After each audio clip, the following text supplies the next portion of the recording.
Hi, I am Ms. Laura Randazzo. I'm an English teacher at Amador Valley High School in Pleasanton, California. Okay, so Mr. Randazzo, which college did you go to? For my bachelor's degree, I went to the University of New Mexico in Albuquerque, and I went for my graduate school work to become a teacher at San Francisco State University.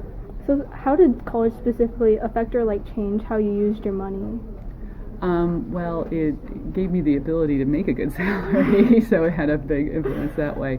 But I also was very aware of how much college cost and how much debt I would be in if I went through the traditional path. So I made an important decision to self-fund my school and not go in any debt at all. And so I applied for scholarships and those sorts of things. Is that what you're getting at? So did you not have any student loans at all? I had zero loans, right. Oh. So when I was going for my bachelor's work, I qualified my senior year of high school for what's called a presidential scholar at the University of New Mexico, and they paid everything. They paid tuition, fees, books, everything. Wow. And then on top of that, you could apply for merit scholarships based on grades, or I did work in journalism, and so I would win prizes, and that money was on top of. So when I graduated from college, I had actually made money. So I made about $8,000 earning my bachelor's degree.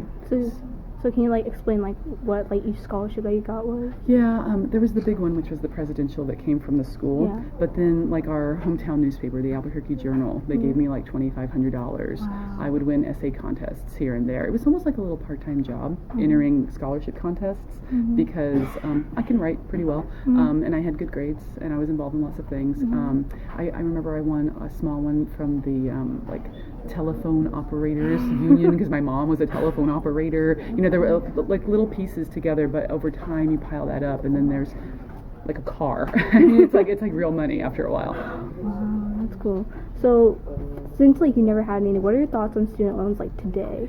I think that they're sort of a necessary evil. To get the degree and the sort of path that you want, most students are going to have to take on some debt. I think my experience was unusual, but I think that you do need to check what value are you really getting for the debt you're putting yourself into, because you might go to a private university that costs you $30,000 or $40,000 a year for an undergraduate degree, when you could go to a local or state college and pay a small percentage of that and graduate nearly debt-free. I think students should get used to working while they're in school and living a really austere lifestyle, because that's what you should do when you're young.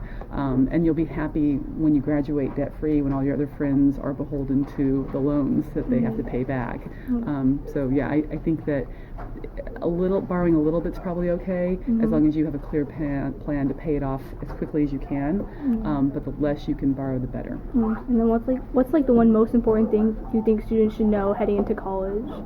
The one most important thing, trust your gut instinct. I think pick a major based on what you want to spend your time doing, not what your parents want you to do or what you think is going to be a good money-making career, but what you're naturally driven toward, and then the success will come.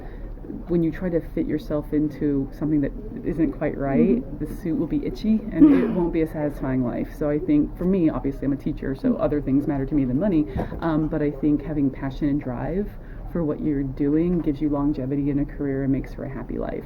So only you know what that is, though. So I'd say your gut is what you need to trust. Thank you. You're welcome.